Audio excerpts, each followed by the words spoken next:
Radio is broadcast on LSL Podcast Channel. Thank you for listening. Please subscribe to the channel. Let not your heart be troubled. You are listening to the Sean Hannity Radio Show podcast. Yet after America was attacked, it was as if our entire country looked into a mirror and saw our better selves.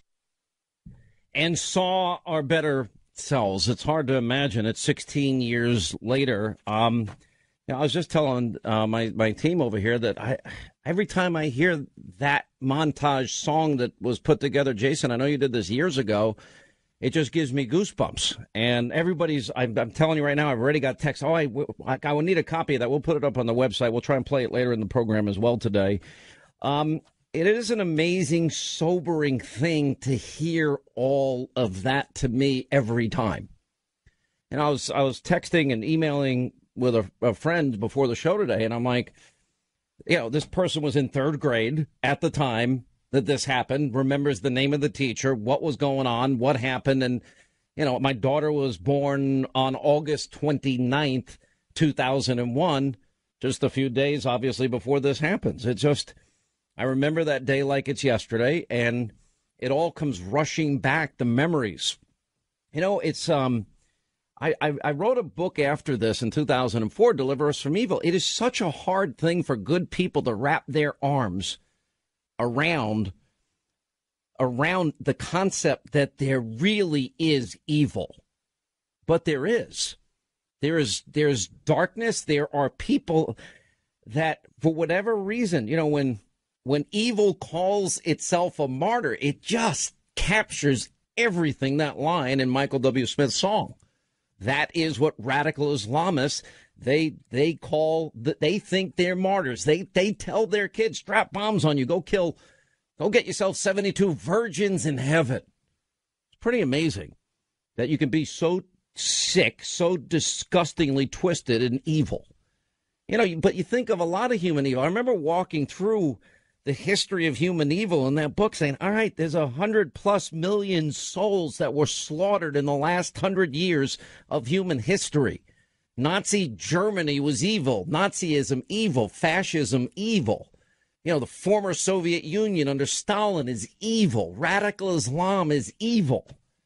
The latest evil, here you got a saber-rattling madman, known as Kim Jong-un, following in the heels of his father, Kim Jong-il, now has nuclear weapons because we are so stupid. Bill Clinton said, well, this is a good deal for the American people. Now, it's not a good deal to give despots, this guy's father, billions of dollars with the promise that all of a sudden they're going to be good. There are some people that are never going to be good, and the only thing they seemingly understand is the use of force. And it's hard for people to grasp that. You think on just a local human level. Isn't murder to some extent just pure evil? And I'm not talking about self-defense. I'm talking about, somebody that is so addicted to drugs they can, beat up a grandmother or shoot an innocent person and kill the innocent person or paralyze an innocent person. Or how does anybody abuse a child in life? That's evil. Or the rape of a woman is pure evil. And people have this on a small level, and governments have it at a large level. America's creed has always been to stand up for goodness. I think back to that day, and I think back, it's such a shock. Then look at the issue of billions and billions and billions of dollars transported to Iranian mullahs with the promise that they're not going to spin their centrifuges and they're going to allow inspections. It's a bad memory. It's like, what part of the North Korean deal didn't you understand to do something that stupid? And we're going to end up one day in the same situation we now find ourselves with North Korea. There's no good options. The next thing that's probably going to happen is you're going to see the North Koreans fire another ICBM or another missile that they want to fire over Japan, and more saber rattling, or they'll shoot this one towards Guam. And America's going to have to take that sucker out of the sky. It's going to happen. That's probably the next step. That would be what I'd anticipate. And then what's he going to do then? And, as Newt said, how do we know the next missile he puts on the launch pad doesn't have a nuke on it? We have to assume the worst unless this guy opens the door for inspections, which I don't see happening. So then the result is, all right, we're going to take out his nuclear sites. We're going to take these missiles off of the launching pad. And then what is he going to do? Is he going to, attack South Korea? Is he going to fire a missile, a real missile, a nuclear weapon at Japan or China? And there's no good options here. And there's going to be no good options with Iran either. North Korea today warning the U.S. of the greatest pain if the sanctions pass. All right, that's great. Also a headline in the UK Telegraph, North Korea is secretly helped by Iran to gain nuclear weapons, according to British officials. North Korea may launch another ballistic missile tomorrow. And experts warn as Kim Jong-un plans to celebrate the anniversary of his crazy kingdom's founding. And how, we're literally naked. Then we have to incinerate them. And then there's potential nuclear fallout, because God knows what's going to happen if we take out the nuclear sites. And then there's the risk of retaliation. Then there's the risk that potentially millions of other people can die. You just got to grasp this concept that there is evil. Now, on 9/11, we saw pure evil, but we also saw a goodness and a greatness in humanity that we'd never seen before. I mean, you think of the bravery of the firemen, policemen, first responders, volunteers. All these guys know the buildings surrounding them could probably collapse any minute. And they're literally on fiery rubble trying to find and recover people that still might be alive.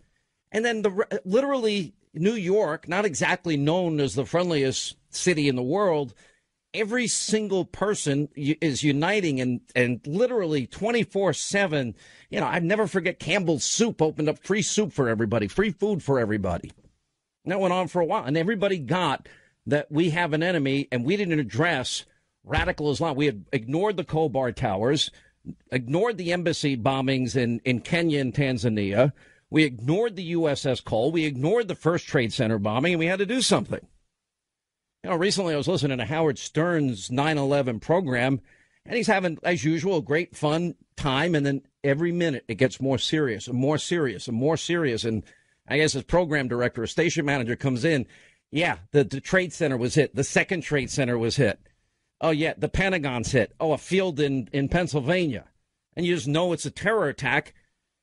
I don't even want to call attention to it. It's some politically incorrect things are said.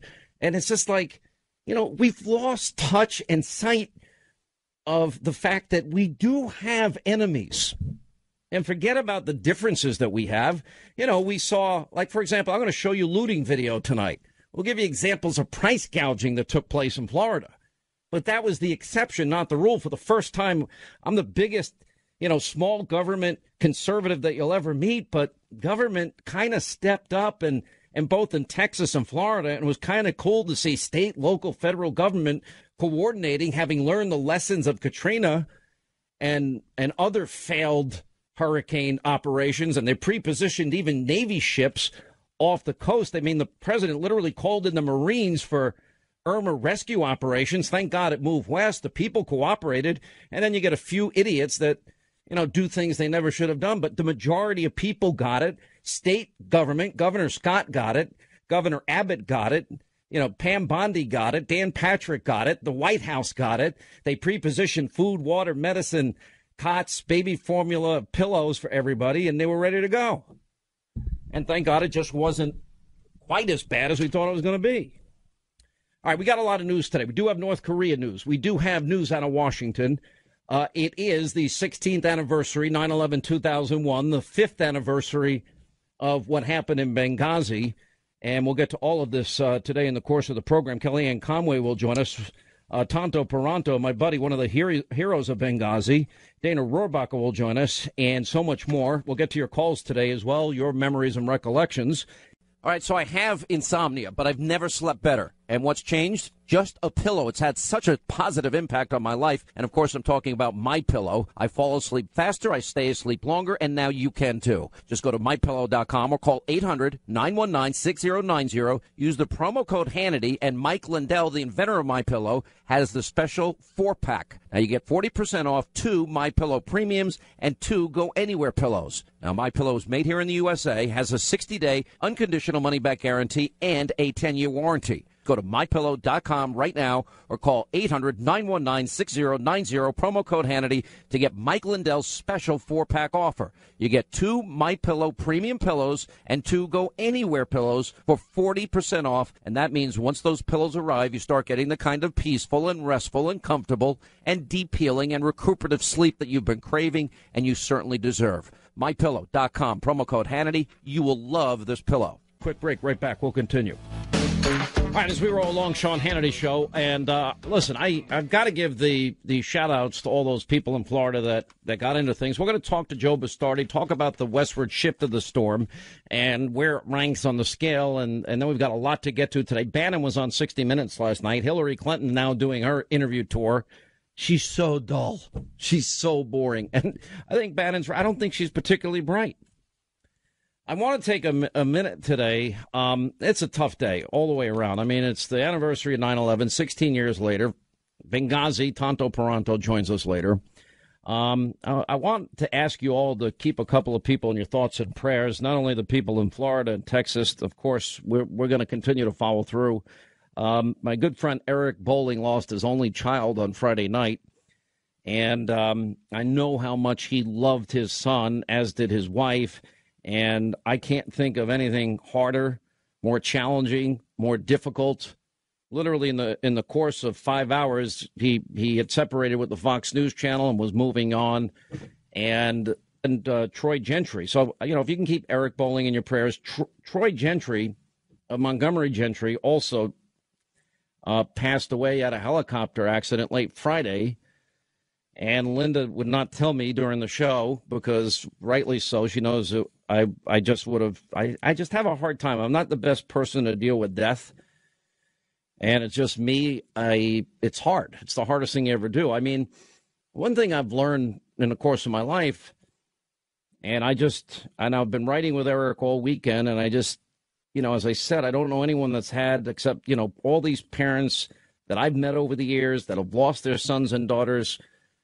And I just remember looking at them and thinking to myself, how do you go on? It's so hard. And they do. They endure. They fight through it.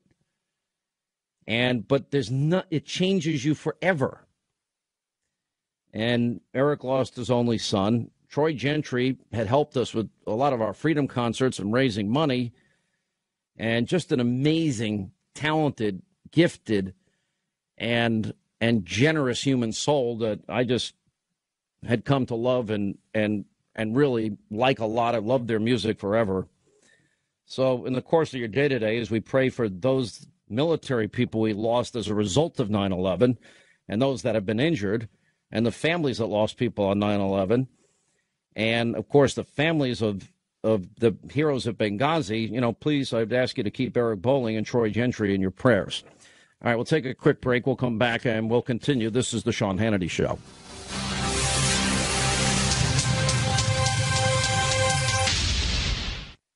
I can't say enough about how they have shown up and they're continuing to show up to do the right thing. Our military not only defends the freedom of this country, but they show up when there's a crisis. I just received a weather briefing on Tropical Storm Irma's continued path through our state. It's been downgraded to a tropical storm and has sustained winds of 65 miles per hour. Here's what we're seeing across our state. Storm surge across South and Southwest Florida range from 4 to 8 feet. Monroe County experienced an estimated 10 feet of surge at landfall. Miami-Dade experienced approximately 4 feet of storm surge. What's interesting about the storm surge is this is totally different than Andrew. A lot of us remember Andrew, and we didn't see the storm surge in Andrew. It was more of a wind event.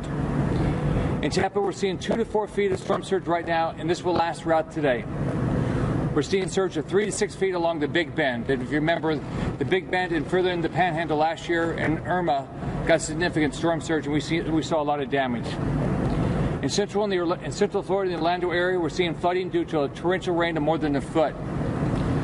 In Jacksonville and Northeast Florida, storm surge is 3 to 5 feet on top of more than a foot of rainfall, which is causing record and historical flooding along the St. Johns River. They also explained to me this morning in the weather briefing that Hurricane Jose is also pushing water into the northern part of our state, which is preventing the water from flowing out as fast. I spoke to Jacksonville Mayor Lenny Curry this morning and assured him that resources are being deployed. Fish and Wildlife Commission immediately deployed 3 search and rescue teams with 22 officers and 10 boats that were pre-staged in the region to Jacksonville. We're going to do everything we did. The way I look at it is, as governor, and all of us think this way, we want to keep everybody safe through this storm and want to keep everybody safe back after this storm, and we get everybody back to a normal life as quickly as possible. We've also deployed a 25-person team from the State Emergency Operations Center to the Emergency Operations Center in Putnam, Duval, and Clay counties in response to this historic flooding. We will continue to send resources to Jacksonville and any other community in need. Rainfall exceeding a foot in many communities in northeast, central, and southwest Florida. Fortunately, the heaviest rain has cleared the state. However, this rain caused flash flooding in northeast Florida. Rivers across the state continue to rise, and standing water remains an issue over the entire peninsula. The biggest threat for this week as Irma leaves Florida will be river flooding, and most of that's going to be in the northern part of the state. Stay attuned to local advisories for river flood watches and warnings. Families in southeast and northwest Florida, as well as the Tampa Bay area, need to be especially vigilant as local rivers could remain at flood levels into this weekend. And we generally see that in the I-4 corridor north. The heaviest winds have now left Florida, but the entire peninsula experienced at least tropical force winds with hurricane gusts being felt as far east and north as Jacksonville. Thankfully, the threat of tornadoes has diminished. We've received 7 reports of tornadoes, including 2 in Brevard County. The National Weather Service is working to confirm these reports. Given this weather report, if your family and your family have evacuated, it's extremely important that you check with local officials before return home to make sure you can safely do so. Don't go back. Don't think just because this thing passed you can run home. We've got down power lines all across the state. We've got roads that are impassable still across the state. We've got debris all over the state. Our goal, again, is don't put any more lives at risk. We already went through this horrendous storm. Don't put your life at risk because of down power lines, debris, impassable roads. This morning, I had the opportunity to travel with the Coast Guard and Admiral Schultz to survey damage throughout the west coast of Florida and through the Keys. I want to thank the Coast Guard for this opportunity. And here's what we saw. We saw the remnants of the storm surge along the west coast, but we didn't see I didn't see the damage I thought I would see. We clearly saw homes that were messed up. We clearly saw roofs that were off. We clearly saw boats out of the place and things like that. But I thought we would see more damage. There's still flooding. There's still sand on the roads and things like that. But on the west coast, and this is confirmed by the mayors I've spoken to today, it's not as bad as we thought the storm surge would do. Now, when you get to the Keys, we were able to fly into the Naval Air Station in Key West, which as of just a few hours before we landed, had significant water still on. All right, 21 now till the top of the hour. That is Governor Rick Scott. I got to give a lot of credit to the governor, state, local officials, again, just like in Texas, did an amazing job. Federal government was there. I mean, to think that they had pre-positioned everything people would need. The people of Florida listened. I know it went a little more westward than they thought. Oh, why did I leave? Because you're smart and you don't want to risk your life. That's why you left. And you always err on the side of caution. This was a massive storm. And, the president had even called in the Marines for Irma rescue operations. One thing I want to warn everybody about, the governor mentioned this, Jacksonville, Florida, WOKV, our affiliate down there. They're warning people in evacuation zones A and B along the St. Johns River to get out because the river is at historic flood levels, likely to get worse right now as we speak. And so I think people are doing that. It's still a tropical storm as it now heads north, and still a lot of people are going to be impacted by this storm. We have yet to really get the true damage of all of this.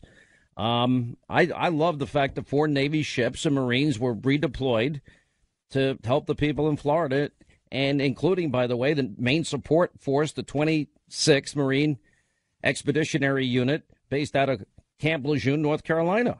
All those Marines all sent down there, all ready to help people. 7 million plus people without power in Florida as we speak. And then, of course, you got the people that just jerks least 32 looters arrested. We got some of that video we'll show you tonight. Thieves prompt a SWAT standoff in the middle of all this. Like, this is what we need law enforcement to have to deal with. Joe Bastardi is with weatherbell.com. Where does this rank in terms of storms that we have experienced in the country? Well, it's probably going to wind up in the top 10. As far as Southwest Florida goes, it did not beat Donna in 1960. You remember when we were talking on Friday, I was alluding to this thing going down into Cuba for a while, and that certainly really mitigated the intensification process, because not only did it stop it from intensifying over the Florida Straits, it also weakened it a bit over northern Cuba, and then it had to start over again. So when it got to the Florida Keys, while it was a borderline Category 4 hurricane, it was not what it would have been if it stayed away completely from Cuba. And so that was a fortunate break. And the last part of the storm, it weakened coming to the coast. What happens is, if you look at the tracks of the 35 hurricane, I should have thought more about this. That storm weakened after it came to the Keys as it was parallel on the Florida coast, because you get upwelling, that east wind that comes off in Naples, for instance, the wind's blowing out of the east, causes the water to cool a little bit, and there also is drier air coming in from Florida into the storm center. Now, it's a relative term in that they did not experience the worst storm in Southwest Florida history. Donna remains that, but this is still a top 2 or 3 storm where this hit, and as well as in the Florida Keys. You know, it's so funny. And look, we haven't yet to assess the true and real damage, and I really want to get to that. They're actually, have shown some of the Jacksonville footage on Fox. So you write me a note this morning. Now, this was a dead-on hit. My southern home, which I never get to, like a week or two a year, is down in Naples. And everybody knows, so Southwest Florida. And I just have friends and family down there that I just love, and so they're hit. And then you write me a really nice note today and say, oh, by the way, what is it, Hurricane Jose is headed for your, exactly pinpointed at your house up in New York. I'm like, that's so nice of you, Joe. I really appreciate all the good news you're bringing to me. Friday, you tell me, one home is hit, and then my other home is hit the next day. Thanks a lot. Well, over the years, what I've done. Yeah, go ahead. Try and weasel out of that one. Well, over the years, I've told you, a week and a half, sometimes a week, with Sandy, 10 days before, you better look out. Some of them don't work out, but I can identify threats when I can see it, and I can certainly see the pattern that's causing this. It's in line with what we thought was going to happen this year. That's why we said the major like this other storm, Jose is, if you had to guess right now, you'd say it's on a track to hit the Northeast, specifically New York. That's in Long Island, right? No. Here's what I say. It's going that's to do what it looked like. It's going to do a loop and come back. I just showed you the U.S. generated model, which interestingly enough is in the middle of the spread. There's a huge window. I sent you that window this morning of uncertainty. It's very, very big. It's from the Gulf of Mexico all the way into the North Atlantic. And what I do for people is I put where I think the most likely track is, and it's in between to a point where, we're going to have anxious moments. This is going to start back west Wednesday night or Thursday, and I think by Saturday it's probably a short distance off the northern Bahamas. And then we'll evaluate what the playing field is. Now here we go again. So you're saying basically buckle up. This isn't the end of this. No, it's not. We're in the middle of the hurricane season, and it's supposed to be an active season. So what's interesting is they're all really intensifying. They're not intensifying right off Africa. They're waiting until they get further and further west.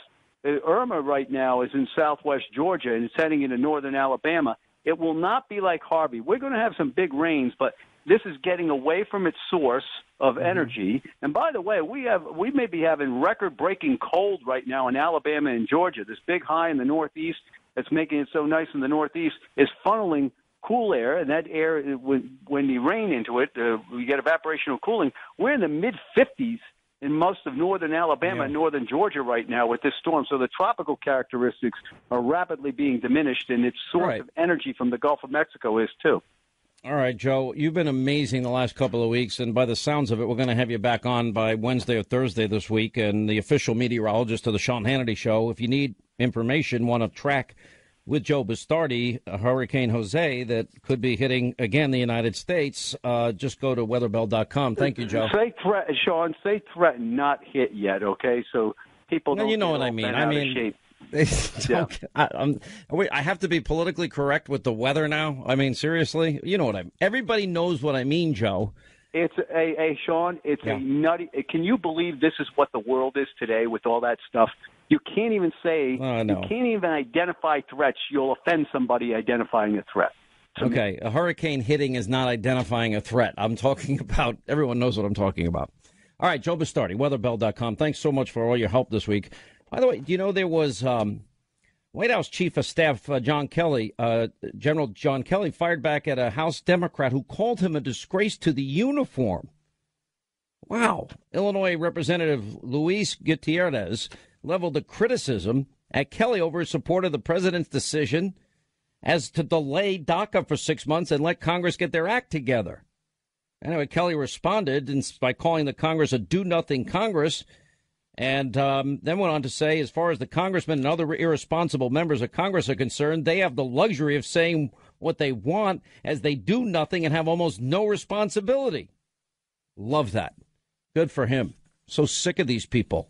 And I was watching Bannon this weekend, and I disagreed with what he said about Comey. I mean, you cannot have somebody that potentially is breaking the law and doing all the things Comey is doing. I don't think it was the biggest mistake by far. Yeah, maybe in retrospect we could say, well, it would have prevented, special counsel Mueller from being appointed.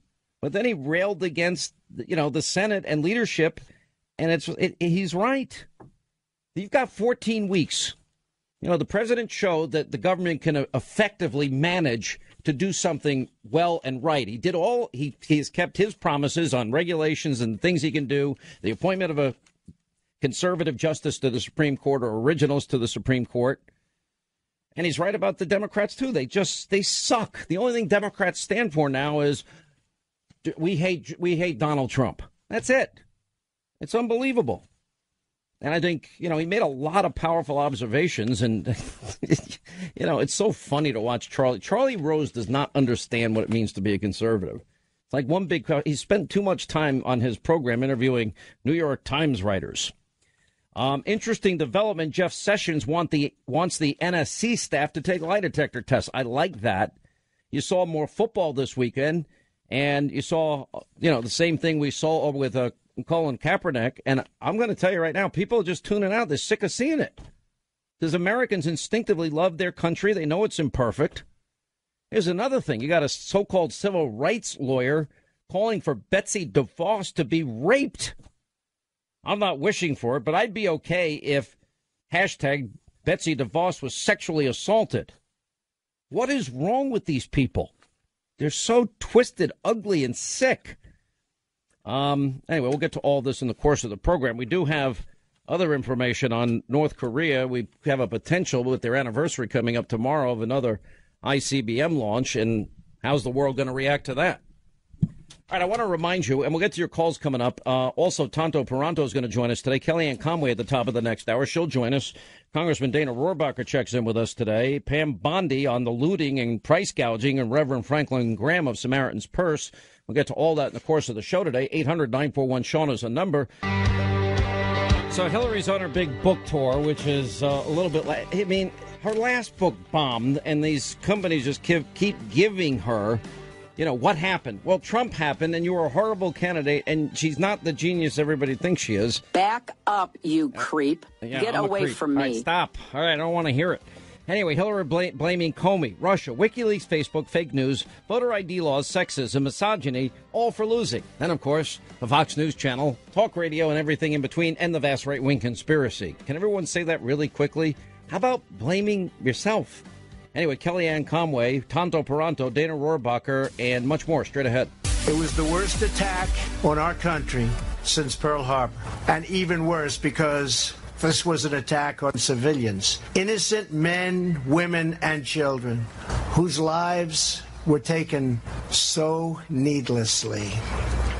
For the families with us on this anniversary, we know that not a single day goes by when you don't think about the loved one stolen from your life. Today, our entire nation grieves with you, and with every family of those 2,977 innocent souls who were murdered by terrorists 16 years ago. Each family here today represents a son or daughter, a sister or brother, a mother or father who was taken from you on that terrible, terrible day. But no force on earth can ever take away your memories, diminish your love, or break your will to endure and carry on and go forward. Though we can never erase your pain or bring back those you lost, we can honor their sacrifice by pledging our resolve to do whatever we must to keep our people safe. The terrorists who attacked us thought they could incite fear and weaken our spirit. But America cannot be intimidated, and those who try will soon join the long list of vanquished enemies who dared to test our mettle. We are making plain to these savage killers that there is no dark corner beyond our reach, no sanctuary beyond our grasp, and nowhere to hide anywhere on this very large earth. Since 9/11, nearly 7,000 service members have given their lives fighting terrorists around the globe. Some of them rest just beyond this fence, in the shrine to our nation's heroes, on the grounds of Arlington National Cemetery. They came from all backgrounds, all races, all faiths, but they were all there to dedicate their lives. And they defend our one great American flag. Here on the west side of the Pentagon, terrorists tried to break our resolve. It's not going to happen. But where they left a mark with fire and rubble, Americans defiantly raised the Stars and Stripes, our beautiful flag that for more than 2 centuries has graced our ships, flown in our skies, and led our brave heroes to victory after victory in battle. The flag that binds us all together as Americans, who cherish our values and protect our way of life. The flag that reminds us today of who we are, what we stand for, and why we fight as one nation under God. America does not bend. We do not waver, and we will never, ever yield. So here at this memorial, with hearts both sad and determined, we honor every hero who keeps us safe and free, and we pledge to work together, to fight together, and to overcome together every enemy and obstacle that's ever in our path. Our values will endure. Our people will thrive. Our nation will prevail, and the memory of our loved ones will never, ever die. All right, that was the president earlier today talking about 9/11 victims. We can honor their sacrifice by pledging our resolve to defend America. No dark corner where terrorists can hide, and saying America does not bend, waver, values endure. And from there we go on. Joining us now is counselor to the president, Kellyanne Conway, is with us. Kellyanne, thanks for being with us. And, you know, when you think about 9/11, 2001, 16 years ago, and 5 years ago, Benghazi, and, you know, the hurricanes and devastation yesterday, just the reality of life kind of hits you on a day like today. It does, and that's why all the pettiness and the peevishness really just has to be diminished in each of our lives. I would encourage people, not just today, but every day, to reduce their social media examinations. Folks are getting ideas about who they are and what we all believe based on nonsense from complete strangers. I mean, you can't let people define you in 140 characters or less, and this president likely agrees. I was really struck by the president's remarks. I mean, a consummate New Yorker who witnessed those towers fall in his hometown from his perch at Trump Tower. By the way, I want to interrupt you. I tweeted out 2 days after 9/11, Donald Trump was down at Ground Zero and did an interview, and I tweeted out parts of that. I don't know if you saw that. That's amazing. Well, he's a New Yorker. He's always there to help. And I was also struck by the vice president's comments in Shanksville, Pennsylvania today, the site of Flight 93. going down with those heroic passengers trying to take control of that plane.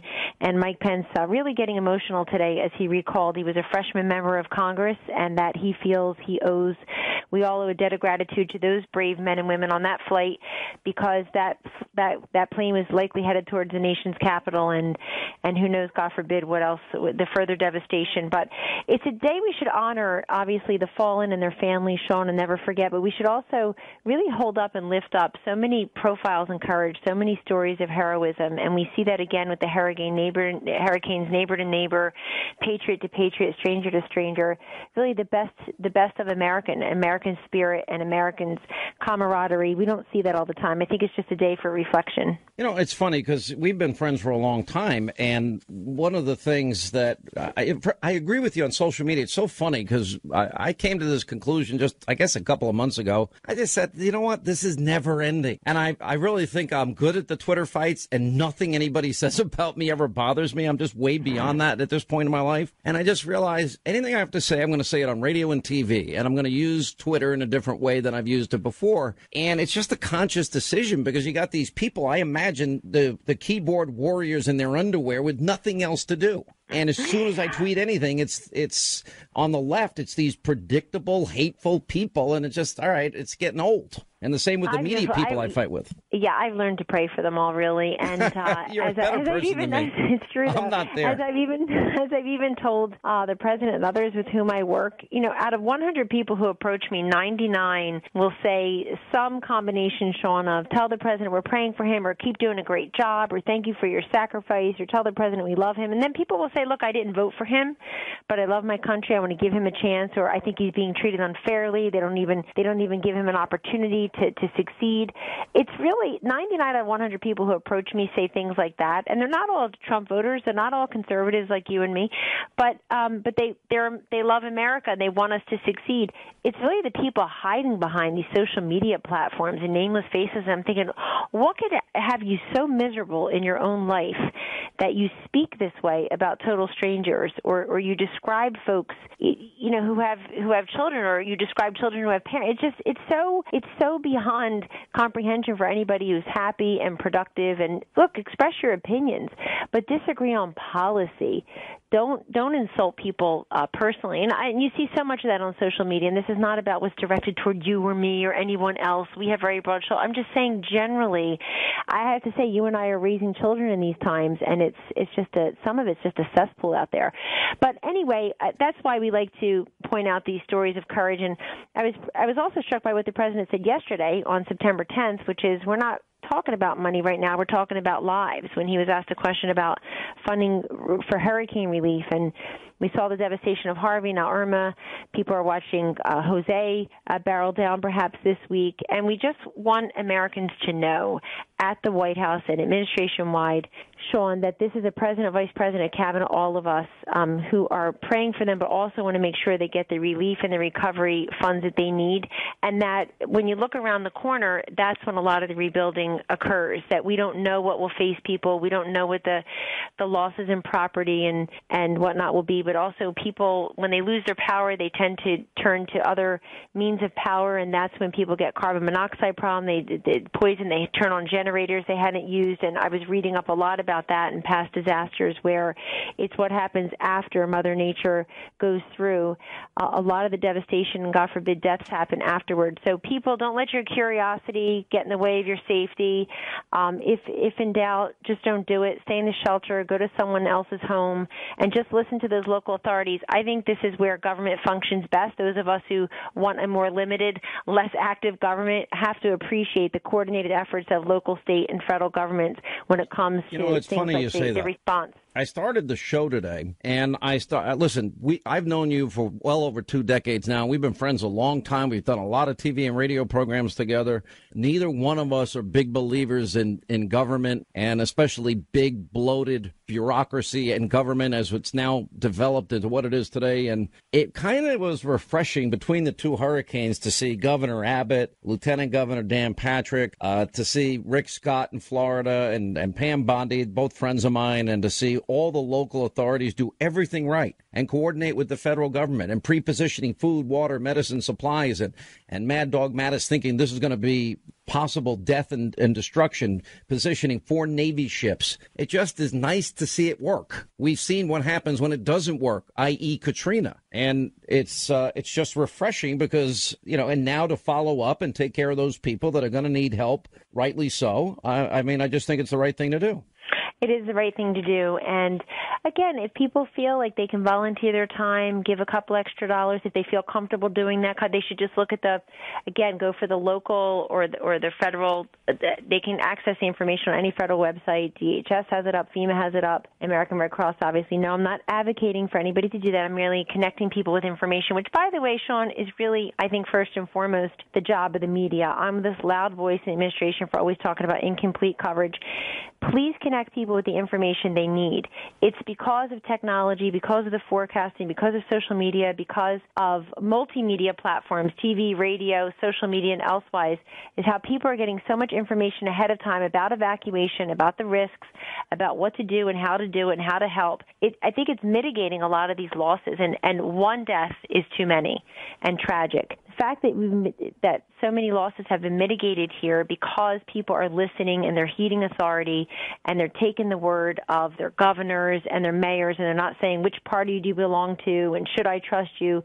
Just listen, err on the side of caution. And we just have to say that as they try to clean up and recover, because that's when a lot of these problems happen. But you remember 9/11, there was this feeling of camaraderie, a great deal of confusion and consternation and grief, but that a lot of camaraderie and coming together, and we haven't seen that in quite a while now. And for all these people, all these detractors who say, the president keeps missing opportunities to unify the country, he's been doing that a lot lately. And maybe he's not getting the credit and the visibility for it that he deserves and that people need to see, but he's been taking the lead. Leaders do this. When a country or people in different states are suffering, are hurting, a country is remembering, grieving.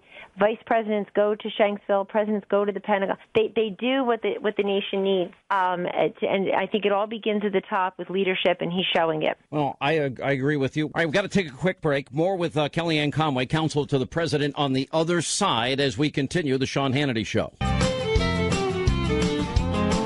As we continue, Kellyanne Conway is with us, special counsel to the president. What did you think of the New York Times piece? Because I know a lot was made over the fact that I was a little shocked that the Republicans last week were ill-prepared to go forward with the debt ceiling. They had just been off pretty much the entire month of August, and the president wanted to get immediate aid to the victims of Hurricane Harvey, so he extended the debt ceiling for 3 months, and a lot of people are angry. The New York Times headline was, "Bound to no party, Trump ends 150 years of two-party rule." Now, people ask me all the time what I like about the president. It's like he keeps advocating everything he said on the campaign trail with no deviation that I see, and that the president wants the economic plan, the energy plan, the border wall, conservative justices. I don't see any deviation except that, he's trying to get things done, and I see a party not prepared to move at the speed of anything at this point.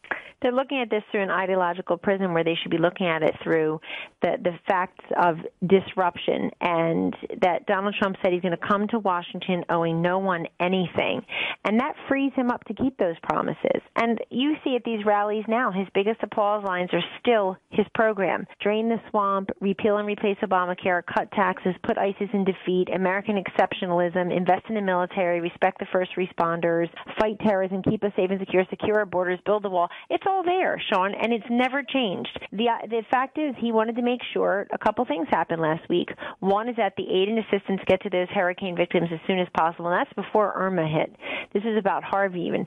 Number two, that he wanted to make sure that he has room in the legislative agenda to get things done between now and December when the 3-month CR would run out. And those who want to negotiate for a longer one have more time now to make their case. Those who want to get rid of the debt ceiling have more time now to make their case. But in the interim, he's still talking about building that wall and getting the funding this year. Tax reform very much in our sights. We feel like we can get it done in the next 90 days with the right help. Hope so. He certainly, there's just so much to do. And he also wanted to keep his options open on military spending. So this is a president who leads. He governs the way he ran, which is, I'm coming to make a change. And people just, people in the swamp just can't get used to it. Kellyanne, thank you for being with us. Thanks for all you're doing as well. I know you're working hard every day, and we appreciate it. Thanks for being here. Thank you, Sean. God bless the country. Take care. Sean Hannity talks to the people involved in the top stories of the day, every day. Sean Hannity is on. This is a fairly volatile situation, and it is in response not to United States policy, not to, obviously, the administration, not to the American people. It is in response to a video. Some have sought to justify this vicious behavior along with the protest that took place at our embassy in Cairo yesterday as a response to inflammatory material posted on the internet. We can all condemn this reprehensible video. It was a crude and disgusting video, sparked outrage throughout the Muslim world. Now, I have made it clear that the United States government had nothing to do with this video. But were any of these U.S. military personnel not permitted to travel on a rescue mission or relief mission to Benghazi? They were not authorized to travel. How did the personnel react to being told to stand down? They were furious. Where'd that message come down? Where'd the stand down order come from? I believe it came from either AFRICOM or SOC Africa. Movie opened this weekend. It's called 13 Hours, The Secret Soldiers of Benghazi. It's a cinematic version of a nonfiction book telling the story of the 6 private security contractors who defended the U.S. consulate in Benghazi, Libya, from an attack by Islamic militants. Are you planning to see it at all? I'm just too busy campaigning. So I'm kind of raising up in a crouched position, starting to shoot. And as I do, I see Tyrone's in a fetal position at my left, at my feet. And his gun's gone. He's not shooting, so he's out of the fight. I turned back to start shooting, and as I raised my left hand up, I realized that from about 6 inches above the wrist, it's kind of hanging off at a 90-degree angle. Some of the family are still very distraught. One of the mothers said that she still feels all this time that she has not had sufficient answers. How do you relate to her as a mother? Oh, I totally relate to her as a mother, or to any of the family members of the 4 Americans who were killed that night. My name is Patricia Smith. My son, Sean, was one of 4 brave Americans killed during the 2012 terrorist attack at Benghazi. Sean was a wonderful son and father to my 2 amazing grandchildren. That night, we lost sons, brothers, fathers, and husbands. We lost 4 brave Americans who made the ultimate sacrifice for the country they chose to serve, and the American people lost the truth. I blame Hillary Clinton personally for the death of my son. I spoke to her at the coffin ceremony, and she told me what she told me within about 5 feet of my son's coffin, and she lied to me then. The fact is, we had 4 dead Americans. Was it because of a protest, or was it because of guys out for a walk one night who decided they'd go kill some Americans? What difference at this point does it make? It was the worst attack on our country since Pearl Harbor, and even worse because this was an attack on civilians, innocent men, women, and children whose lives were taken so needlessly. For the families with us on this anniversary, we know that not a single day goes by when you don't think about the loved one stolen from your life. Today, our entire nation grieves with you, and with every family of those 2,977 innocent souls who were murdered by terrorists 16 years ago. Each family here today represents a son or daughter, a sister or brother, a mother or father who was taken from you on that terrible, terrible day. But no force on earth can ever take away your memories, diminish your love, or break your will to endure and carry on and go forward.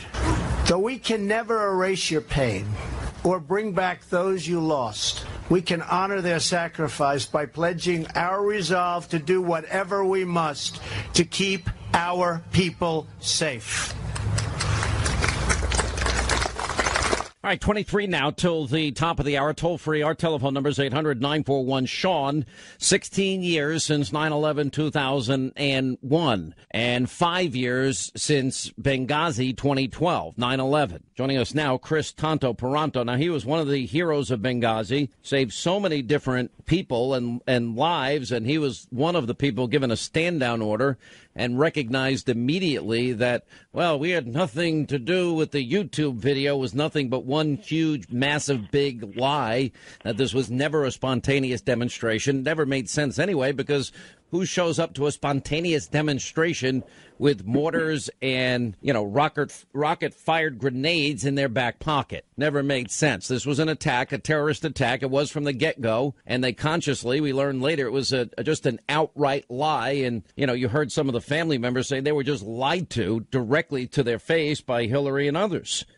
So anyway, Tonto Peranto joins us. Congressman Dana Rohrabacher of California is with us to talk about his personal experience with 9/11. And he was warned in advance that there would be a signal of an imminent attack, and the assassination of his friend and the tribal chieftain, Mossad, 2 days before was that signal. Anyway, he made an appointment with Condi Rice at the White House to warn her. Alas, the appointment was the morning of 9/11. Anyway, guys, welcome to this program. We're just not going to stop thinking and talking about it, because I know that other networks have moved on. I haven't seen anything near the coverage we've seen in years past. But Congressman Rohrabacher, I had not known this story, that there was some advanced signal that you knew of and you were acting on it.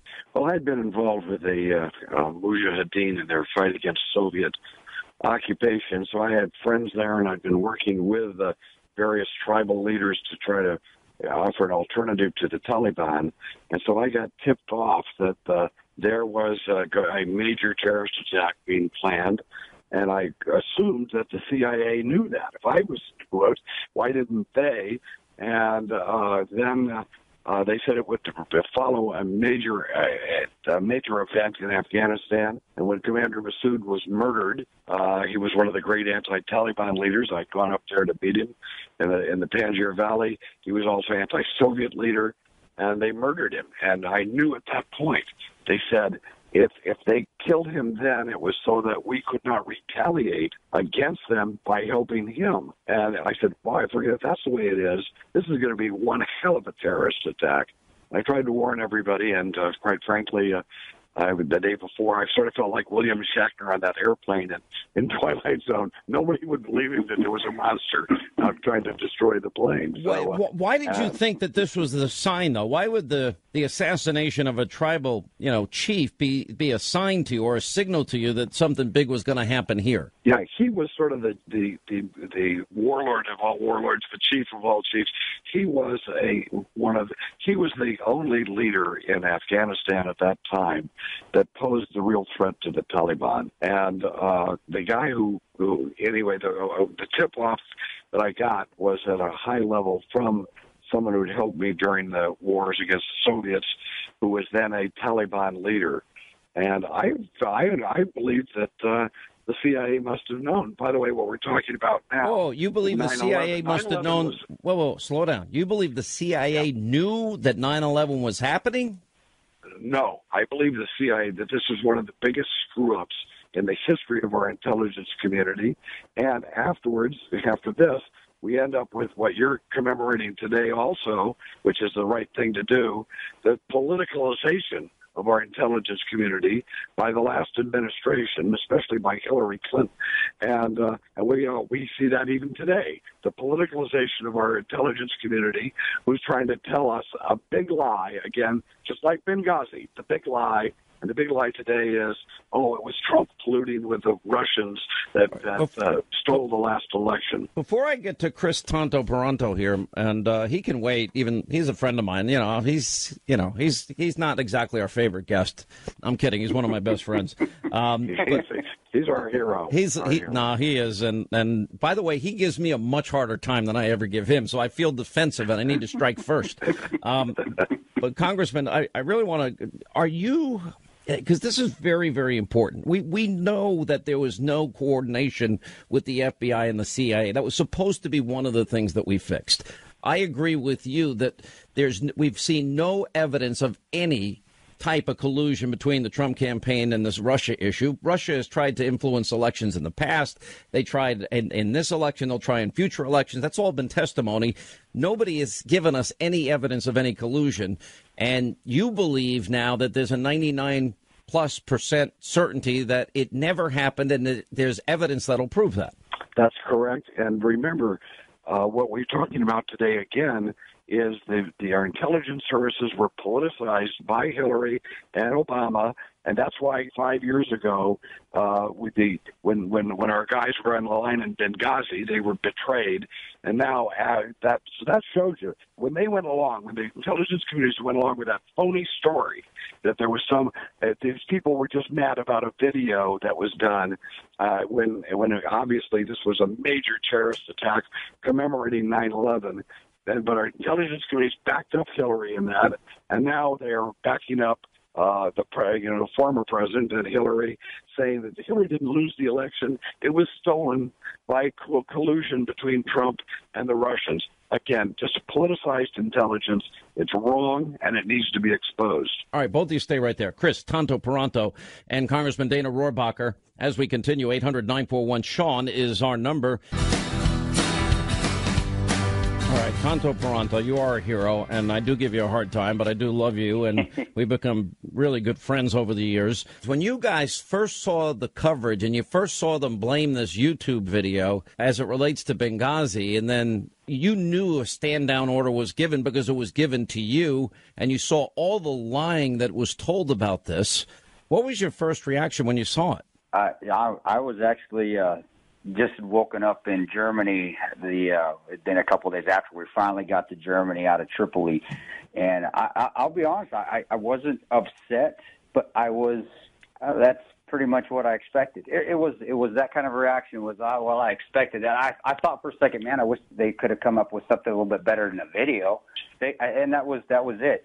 And I think that even says even more so of how much corruption there was in D.C., how much corruption there was even within the agency itself, was that I fully expected them to cover it up. But I just figured they could have thought of a better story. I mean, it's sad. I mean, it's sort of like heading into these two hurricanes. I'm kind of like, are they going to screw this up? And as I was saying at the beginning of the program, I mean, it's kind of nice once in a while to see the government can get something right, and they had actually pre-positioned water and food and medicine and supplies and baby formula and cots and blankets and pillows, my pillow, I hope. But in all honesty, I mean, for two hurricanes in a row, they actually had their act together. It's pretty amazing because, like you, my expectations are not high, and you expecting them to lie is so typical of, I think, It's the opinion that most people have because governments earned it. Let's put it that way. And they do. And what we did, and by, first of all, the heroism, of course, by Tyrone and Glenn and sacrificing their lives to save others, but by the team standing up and saying something outwardly, publicly, and saying, no, they are lying. This isn't correct. This is what happened. I really feel that we started to show the American public, hey, you know what? We're exposing this corruption that's going on in D.C. This is happening all the time. But this incident in particular, where an ambassador died, and they still want to try to cover it up, and they left us to die. All these people died, and you were at the annex. And how many times were you told to stand down, just in case there's any ambiguity? We just played the tape of both the president at the time, Obama, and Hillary Clinton. And Hillary still hasn't told the truth, except that, what difference at this point does it make? Which I think became a big issue in the campaign. And that still disgusts me. It makes a huge difference when you leave your guys to die overseas when they're fighting for their lives. But 3 times, 2 weights, 1 stand down, and we're not even counting the stand down orders that were given to the military when they were trying to come and help us. So, the multitude of stand downs, we just disobeyed orders and did the right thing. And because of it, we lost our security clearances, which is basically we were fired for doing the right thing. But that was what needed to be done. You always do the right thing, no matter the consequences, and we did it. Yeah. I think of the Iranian deal, and I look at the bad Clinton deal on North Korea. And I actually wrote a friend of mine today who lost a very close relative, a brother, on 9/11, and I said, I can't believe we still don't understand radical Islam. And you look at these deals, and you got to think, boy, we really can be stupid. All right, guys, we got to let you go here. Dana Rohrabacher and Chris Tanto Paronto, my 2 good friends, thank you for being with us, and we appreciate you taking the time out of your busy day. Thank you, Sean, and I hope I'll be able to get the word to the president about what we know in terms of the fact that it wasn't, who actually did it. It wasn't the Russians who got those emails from the DNC, and we need to get that word to the president. All right, I appreciate it. And Tonto Peranto, God bless you, my friend. Thank you. All right, 800-941-SEAN is our toll-free telephone number. A lot more to come on this busy 9/11. 16 years later of 2001, 5 years post-Benghazi. And, of course, we have the rest of our Hurricane Irma coverage and more. Chairman, the storm hit you a Category 3 with winds of about 115 miles per hour. Can you just describe for us what it was like to be there? Well, certainly nothing like any of us have ever experienced. A wind event of terrific proportions. It knocked down most of the street signs on the island. It stripped most of the non-palm trees of their leaves. The palm fronds that litter the island. A lot of the residents, most of the residents took our advice and took their personal effects inside. So we don't have the kind of litter that you might be associated with, let's say, a tornado. But it's clear that a tremendous storm came through this area. Are you, Mr. Chairman, expecting, you said 1,000 people stayed behind. We're looking at pictures right now of just incredibly strong winds. Are you expecting or fearing at all the worst, that there may be casualties in this storm on your island?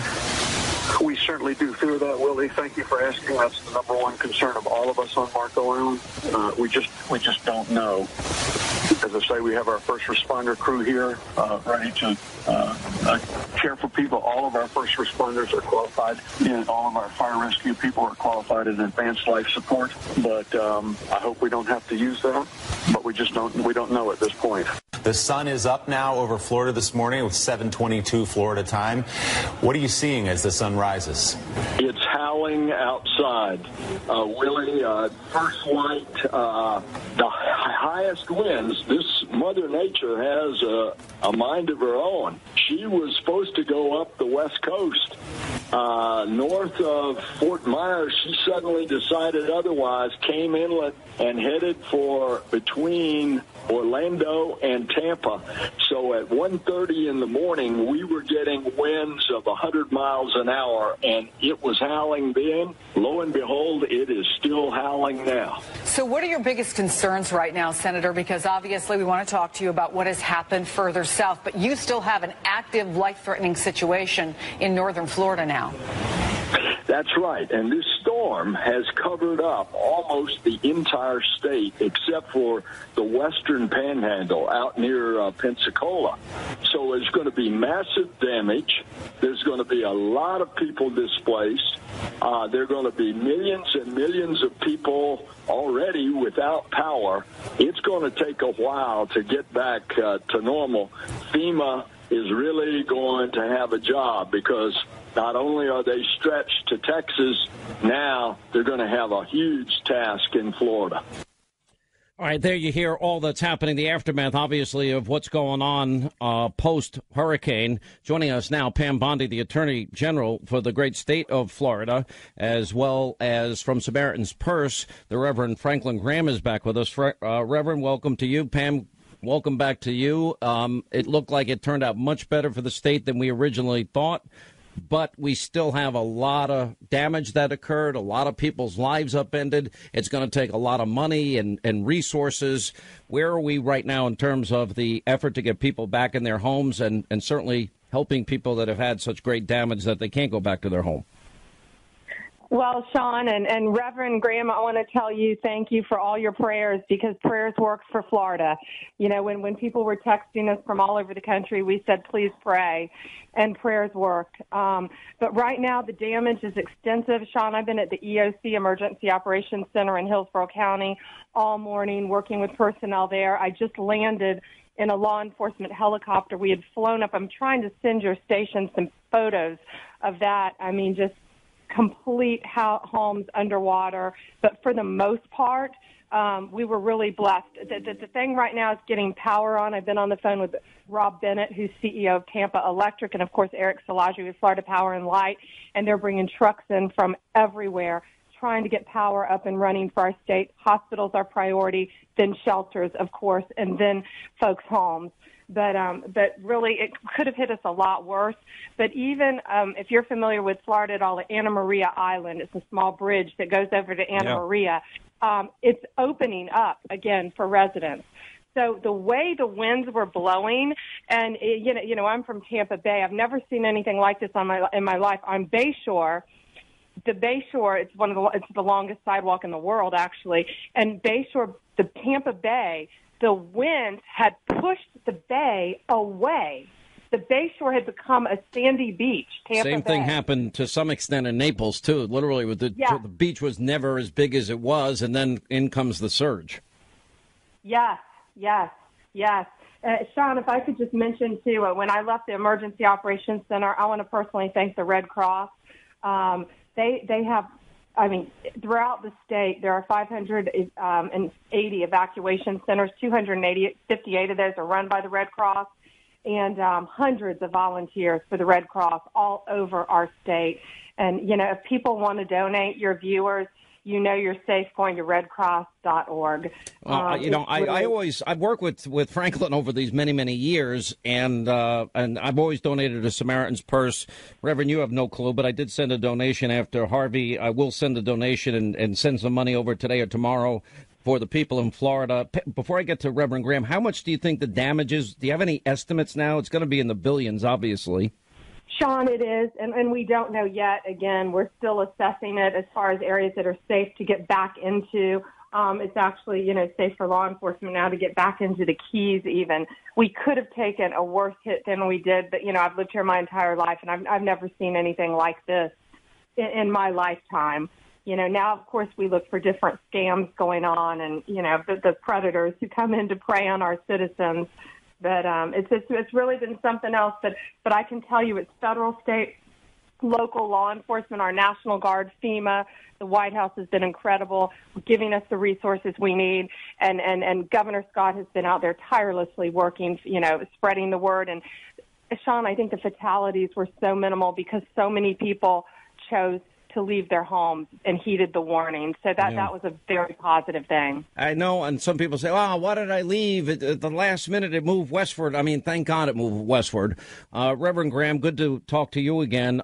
What I've always loved, and I had the blessing once of going on a trip with you with Samaritan's Purse, and for years I support your efforts and Operation Christmas Child, and you're still in Haiti. You never give up in parts of the world when other people have long forgotten it.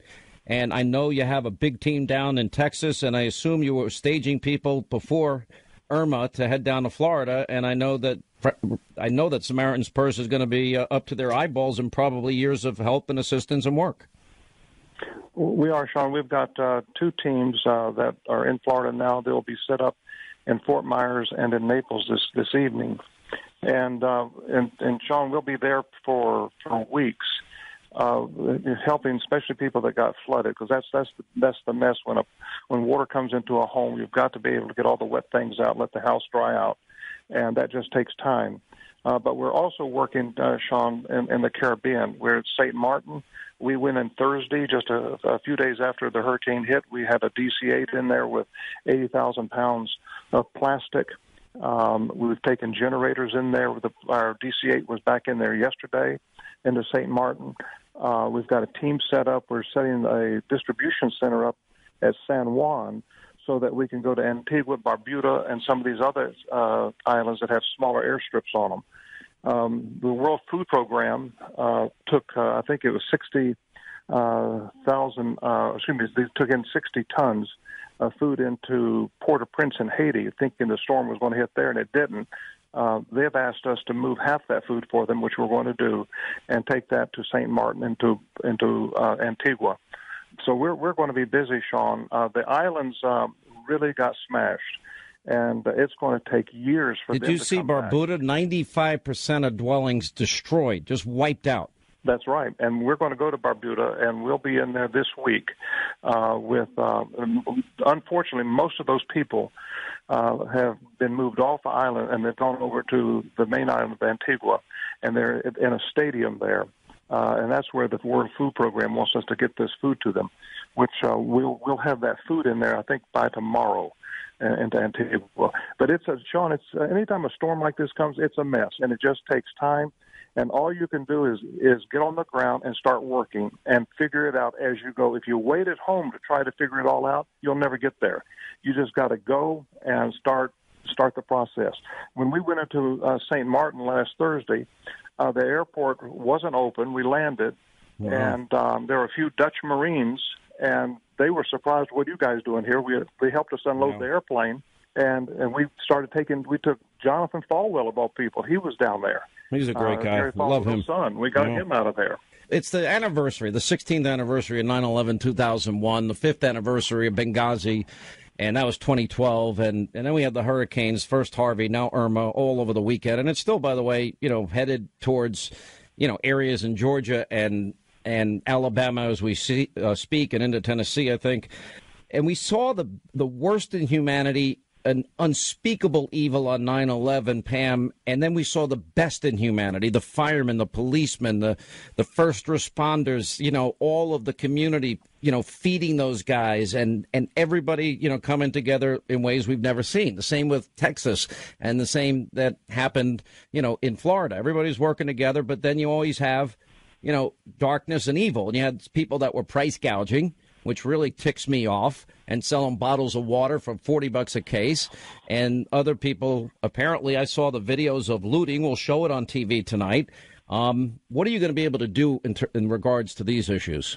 Well, and you're right, Sean, and to always start off, we see so much more good than bad, like you said, and we're seeing it now. If you could have seen the Emergency Operations Center this morning, all the folks volunteering, and Reverend Graham, everything that you're doing, it's unbelievable. But, yes, and now we get a whole different group of price gougers, Sean, the different people, and frankly, a lot of them are coming in from other states to prey on Floridians. They're coming in, and folks, if you live in Florida and you're listening to this and somebody's coming up to your door and they want you to use them for contracting services, and they want you to sign something to assign your insurance benefits away to them, don't do it. Talk to your insurance company first. Get quotes, get itemized things. Do not be paying people, especially people who come knocking on your door, any money in advance at all. And again, our hotline is 1-866-9-NO-SCAM. As far as the looters, I can tell you that law enforcement will be out in force everywhere, and we will show looters no mercy throughout our state. I'm so glad to hear that. We have videos of them. All right, stay right there. We got to take a quick break. Franklin Graham, Samaritan's Purse. We have a link if you want to help the people in Florida or Barbuda, and you can earmark it any particular place you want to earmark it, as is normally the case with Samaritan's Purse. We'll have more with Pam Bondi. Pam will be on TV tonight. We'll show you this looting video. It's going to break your heart, considering everybody was working together, and state, local, federal government actually coordinated and did a good job for once, which is refreshing. All right, as we continue, Franklin Graham with Samaritan's Purse, and all the people in the United States, Barbuda, everywhere else that were impacted by Hurricane Irma. After seeing Barbuda, that scared the living daylights out of me, Reverend, with 95% of dwellings knocked down. Now, with your contact with some of these smaller islands, do you know how many people died as a result of this hurricane? No, Sean, we don't have that information yet, and I'm not sure the local people have that information. It is, it looks, Sean, like a war zone, like an atomic bomb or something went off. It flattened everything. Even the steel reinforced communication towers were blown over. So it's going to take a long time for these islands. But whoever was affected by the storm, Florida, the islands, people need to know that God is not mad at them. Some people ask me, and after a storm, I think he's just mad at Hannity wrong? Because Hannity's the biggest pain in the neck he's dealt with in a long time. Well, I tell you, God loves us, Sean, and I want the people of these islands to know that God hasn't forgotten them. He hasn't turned his back on them, and that we're going to do everything we can to help them, and to help them not only just get through this, but to help them get on their way again. And that's what's so important. And that's why we need volunteers. We have, in Florida, we'll be able to use about 400 to 500 volunteers a day. And these volunteers, and people, by the way, and people are volunteering. A lot of people volunteered after Harvey, right? Yes, and we've got a lot of people right now in Texas. And if you call and if you want to volunteer, if the number's busy, call back. But we're going to need volunteers, not just for this week or next week, but, Sean, we'll need volunteers into next year. that we're willing to go in and work in these homes and help people, especially those that don't have insurance. That's what we focus on.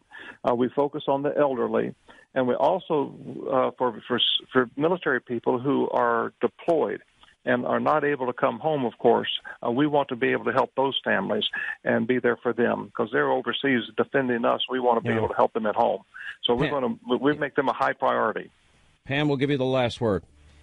Well, and that's why, like you said, Samaritan's Purse is a great, legitimate charity. Please help Reverend Graham, because you will have charity scams calling you and preying on our good-natured people around the country wanting people to donate, but donate to legitimate charities that you know who are going to help people. And Sean, thank you for spreading the word, and Reverend Graham, thank you for all you're doing and your prayers.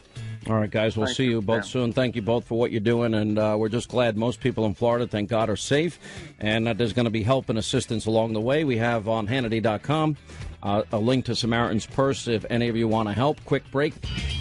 All right, 25 now till the top of the hour. Toll free, our telephone number is 800-941-SEAN. We're going to get to your calls here in just a minute. One of the things I read over the weekend that what MSNBC used to do on every 9/11 anniversary is literally play out live everything that happened that day, the evil that we faced then, and frankly we face today. I refuse to forget, and in large part because we don't learn sometimes, and I think it's imperative that we remember. Our friend Michael W. Smith put together this song. It's called There She Stands, and he did this after being encouraged by President George W. Bush to write a song about what happened. And then we put in all the accompanying sound to remind you of that awful day where we lost so many of our friends and neighbors. There she stands. With that, it just brings me back, and it just sobers you. You just stop. You remember. You can't even believe that we've been through this trauma. And then we've just got to ask ourselves, where have we gone from that? How did we just give Iran billions and billions and billions of dollars? Especially we're finding out North Korea has nukes, and now they have ICBMs. I'm like, okay, Bill Clinton told us, we're going to give them billions, and they're not going to have a nuclear weapon. They're going to get rid of all their nuclear stuff, and this is a good deal for the American people. Well, it wasn't a good deal, nor will Iran, through the prism of history, be a good deal either. And we'll literally look back and realize we funded their nuclear program. And when you hear what happened 9/11, 2001, you just gotta say how the level of stupidity and ignorance is beyond breathtaking. Anyway, 800-941-SEAN, our number. Let's get to our phones. Let's go to Nancy, is in Fort Lauderdale. Wasn't hit as bad as we thought, thank God. Nancy, glad you called. Well, Sean, I'm not in Fort Lauderdale. I got scared and I got the heck out of there. I am a Andrews survivor. And at midnight Wednesday night, my husband said, "You're not going to stay for Irma. You're getting in the car." So I loaded up my daughters, my granddaughter, and one suitcase, and off we went. And I Good wanted for you. To call By the way, that was a you. smart thing. That was so smart. Oh, you don't know it, but I wanted to thank you because we were listening to you in the car, and we're going to start heading home tomorrow, and we're going to listen to you again.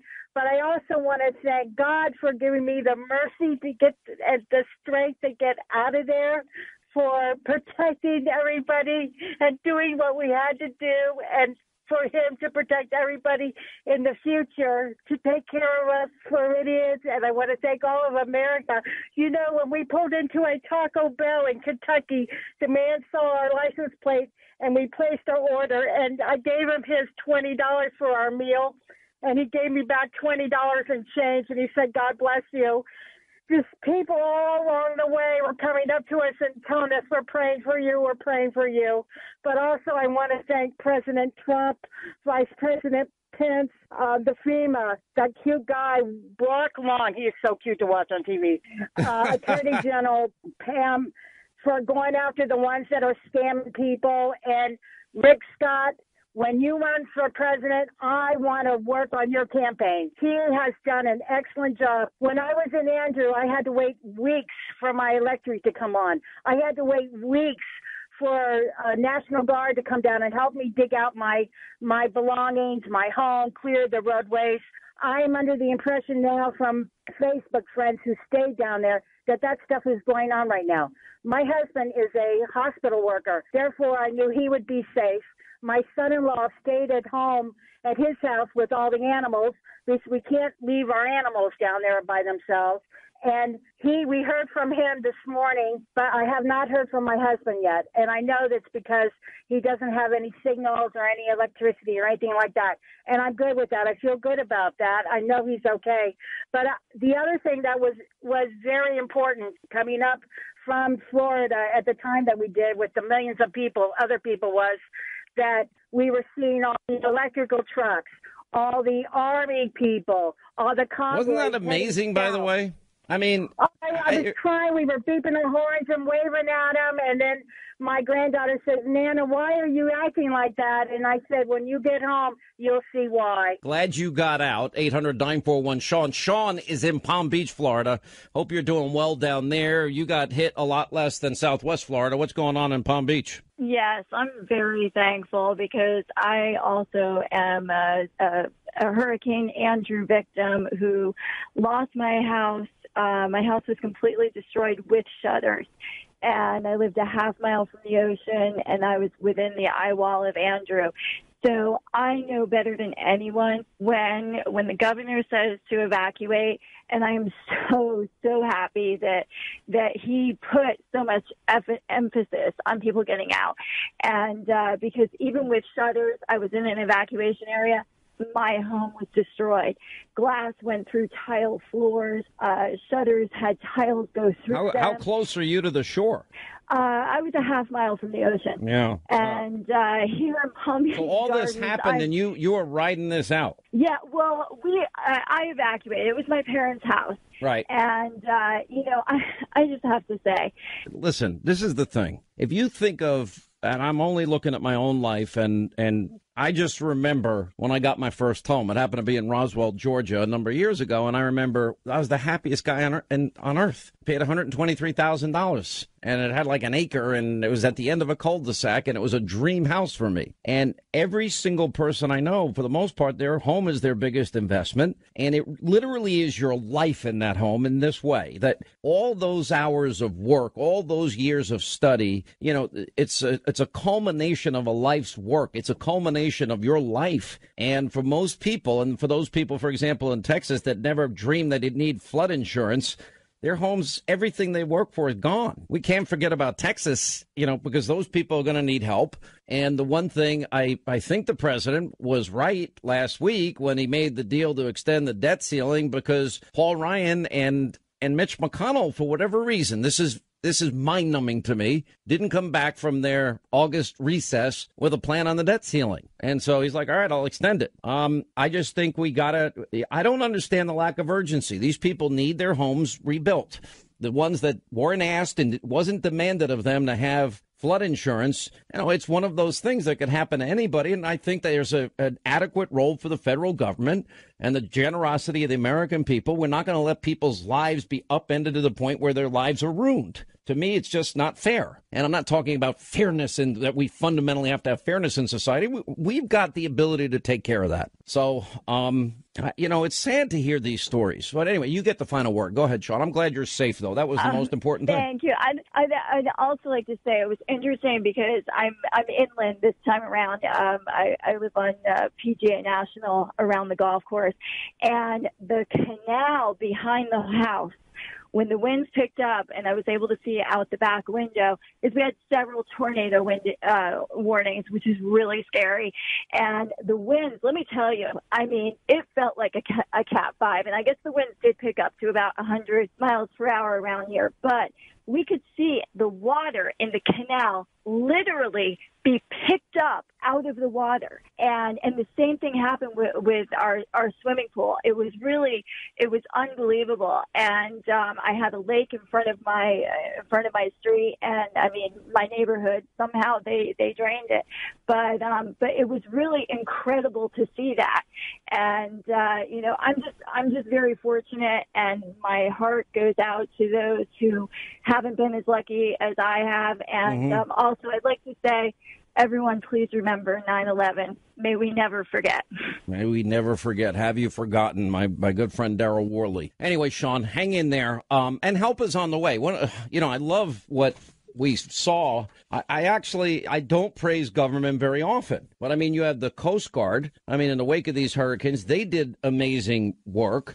You look at, for example, what happened with, General Mad Dog Mattis. He's like, all right, let's get these ships positioned over here, and then everybody pre-positioning everything that they're going to need for food, water supplies, and everything the people in Florida we predictably knew that they would need. Anyway, so to me, it was it's just nice. The governors were amazing. Abbott and Governor Scott were amazing. And we literally saw the best in people again. And I know some people are like, oh, you made me leave, and then the storm switched its path. Nobody can predict that. The bottom line is, it was still one of the worst storms. I think it was top 7 ever. And it's extraordinarily dangerous. And when you're talking about gambling with people's lives, if I'm in government and my job is to give people my best counsel, advice, I would never for a second regret, not one bit, telling people to err on the side of caution. And the people of Florida responded. Good for them. I was very proud of them. And, but for the looters and those people price gouging, everything went pretty smoothly. And I know there's a disruption in everybody's life, and it's a pain in the you-know-what, but better that you're alive and you get back to your normal life, hopefully, the majority of people, and then those that need help are going to get the help.